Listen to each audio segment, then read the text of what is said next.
El edificio que vemos acá es un ejemplo de la arquitectura de la Edad Clásica. La arquitectura de la Edad Clásica por general se caracterizaba tanto por la simetría como la pulcritud, utilizando materiales como la piedra arenisca y el mármol blanco. Primero, la influencia de la Edad Clásica está en las columnas que están ubicadas en la parte superior del edificio, que de hecho el edificio funciona como el Ministerio de Cultura. ¿Y por qué se puede hablar de simetría? Porque tanto la estructura del lugar como lo que es la simetría de la cantidad de las columnas hacia cada lado y el diseño en general. El edificio también quedó ubicado en la Avenida Jiménez. ¿Y ya?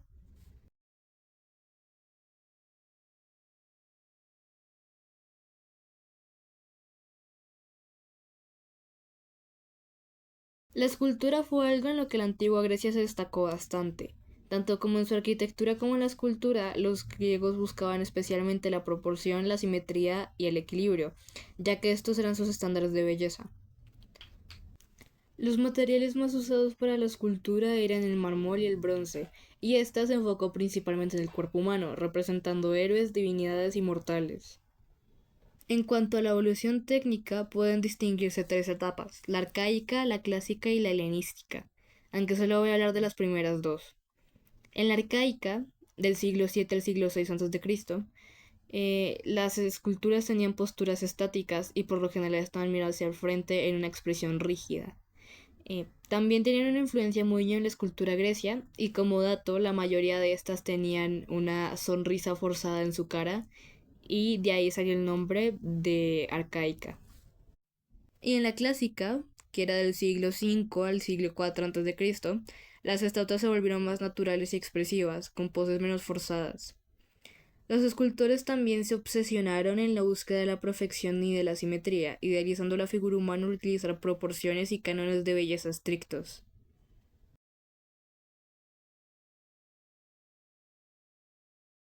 En cuanto a literatura griega clásica, este es el grupo de obras escritas por autores griegos de la época clásica. En cuanto a géneros principales, estos por lo general eran épica, lírica, drama, historia, fábulas, discursos y filosofía. Y en cuanto a temas, los que mayormente se veían eran mitos, tradiciones, formas de pensamiento, el origen del hombre, el cosmos y la relación entre los dioses y los seres humanos. También en los periodos, junto a la escultura, en estos hay tres, pero en el video por lo general los enfocamos de el arcaico y el clásico.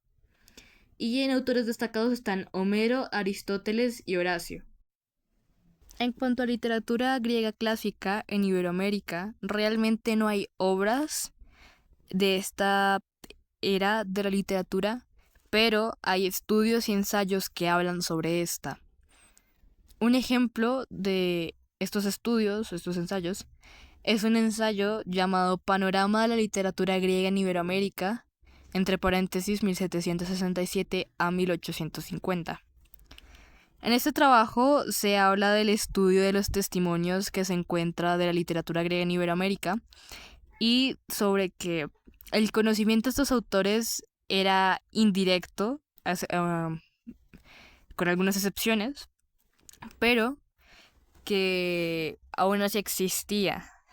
Además de que realmente la literatura griega realmente no se conocía en Iberoamérica para ese tiempo.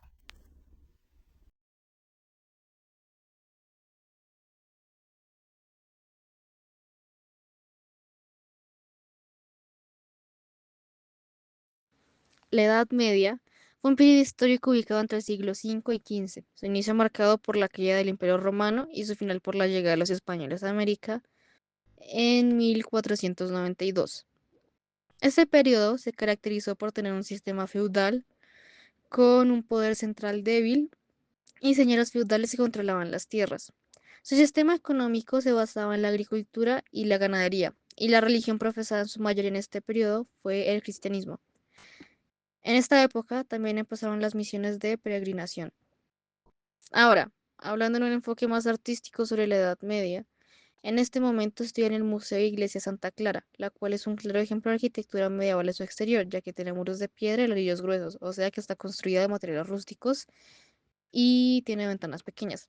Las estructuras de las ventanas más grandes tienen arcos llamados arcos de punta, que también caracterizan la arquitectura del medievo, y una torre más o menos cilíndrica integrada en el techo de la estructura, que también tiene arcos de punta, la cual también está construida con materiales rústicos, o sea, piedra y ladrillos. La razón de por qué la iglesia tiene ventanas tan pequeñas es porque en la época que se construyó, 1647, este tipo de estructuras no se podía mantener de pie si las hacían más estéticas o si las ventanas se hubieran hecho más grandes.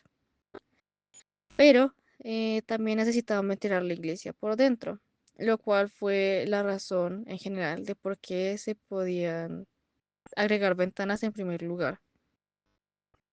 Además, por dentro, esta iglesia también tiene pisos de piedra y un túnel largo entre sus paredes, y si miras el techo, uno también se puede dar cuenta que se está construido de madera y algunos pedazos de piedra.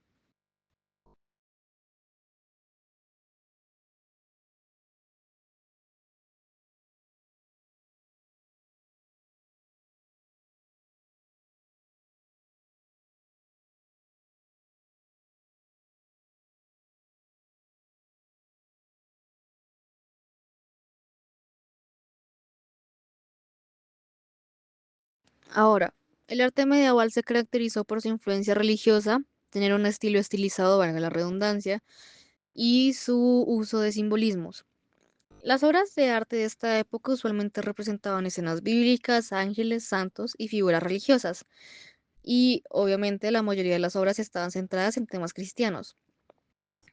Utilizaban un estilo más simplificado. Las figuras humanas y los objetos no eran tan simétricas y, así como dije, eran mucho más simples, lo cual era una gran diferencia desde la época anterior, en el cual el arte clásico griego y romano era muy detallado y simétrico. En cuanto a simbolismos, usualmente los colores y formas y objetos tenían simbolismos específicos. Las obras de artes tenían significados ocultos y la mayoría de los colores que se utilizaban tenían connotaciones religiosas. Estas obras de artes que han estado pasando desde que empecé a hablar están dentro de la iglesia Santa Clara a la cual visité.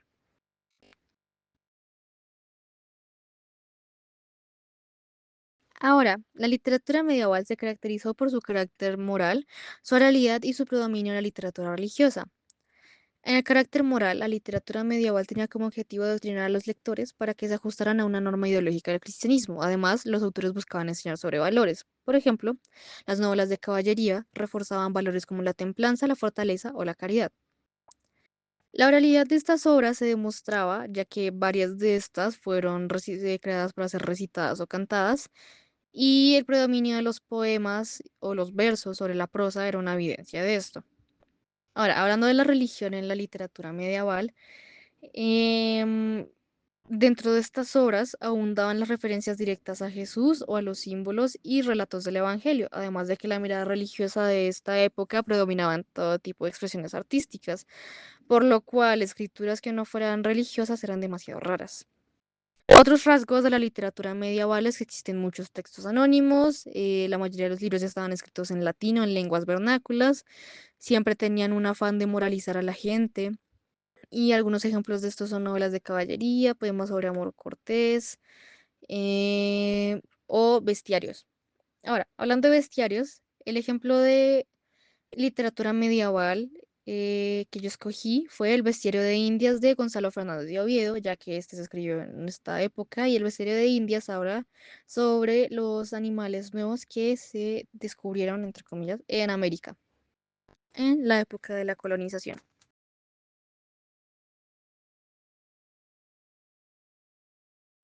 Y seguimos con el barroco, desarrollado en Europa a finales del siglo XVI hasta mediados del siglo XVIII, es un movimiento cultural y artístico caracterizado por la exuberancia, el uso dramático de la luz y sombras, formas dinámicas y una sensación de movimiento.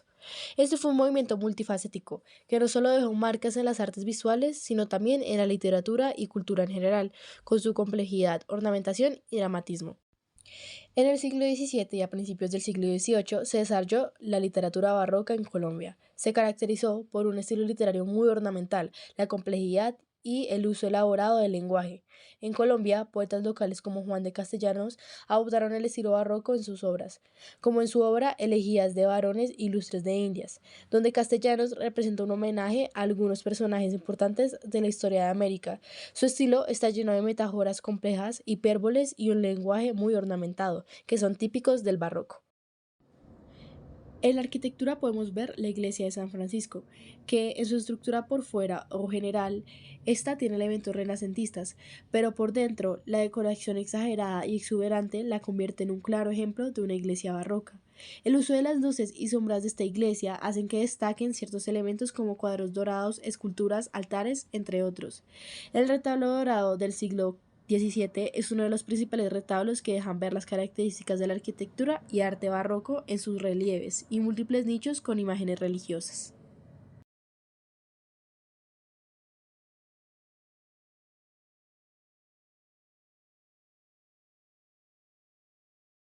Neoclasicismo. El neoclasicismo en Colombia fue un movimiento literario, artístico y cultural que tuvo presencia a finales del siglo XVIII y en la primera mitad del siglo XIX.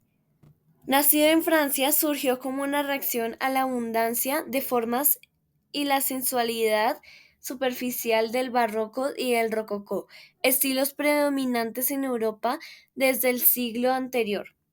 Este movimiento aspiraba a continuar o retomar lo propuesto por el clasicismo.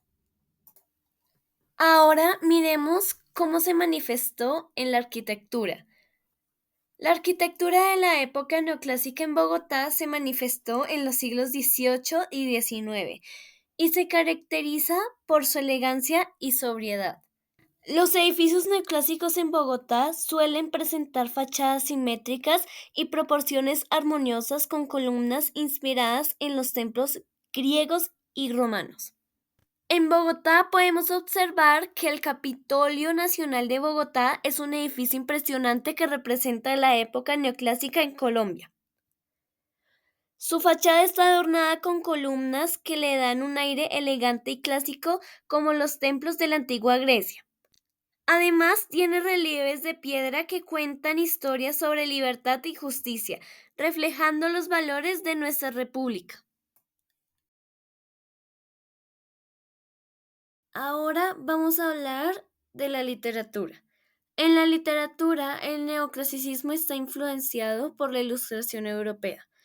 Promovía la educación, la moral y la utilidad del arte. La literatura debía enseñar y reflejar los valores de la razón. Se caracterizó por su estilo sobrio y equilibrado, buscando siempre la claridad y el orden.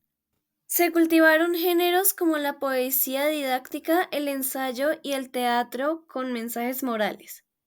Entre los escritores más representativos de esta corriente encontramos Luis Vargas Tejada, que fue un escritor, político y dramaturgo colombiano. Entre sus obras se encuentran Las convulsiones y La Doraminta. Este libro se encuentra ubicado en la Biblioteca Nacional, sin acceso al público para proteger su conservación. En esta obra se burla de la sociedad de su época a través de la costumbre de las mujeres de fingir convulsiones para lograr sus propósitos con los hombres. Otros autores del neoclasicismo fueron José Fernández Madrid, Francisco Antonio Sea y Antonio Nariño.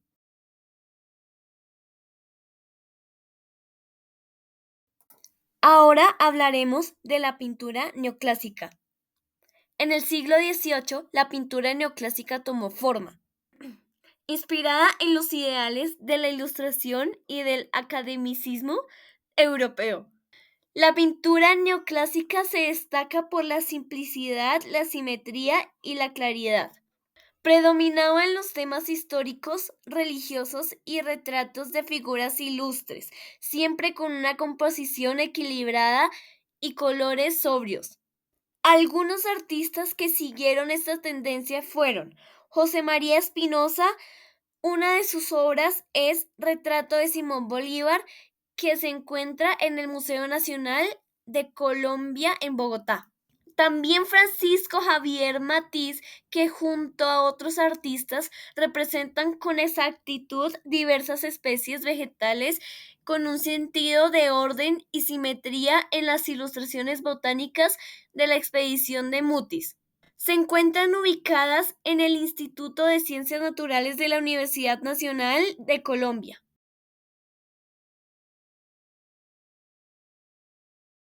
Ahora, sobre literatura griega en América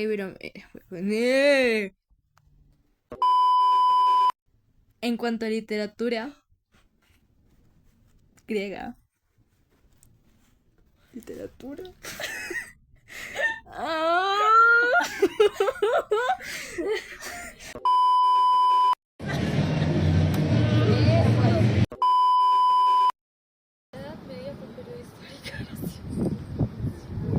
Perdón, es que me... eso puede ser la prueba, ¿no?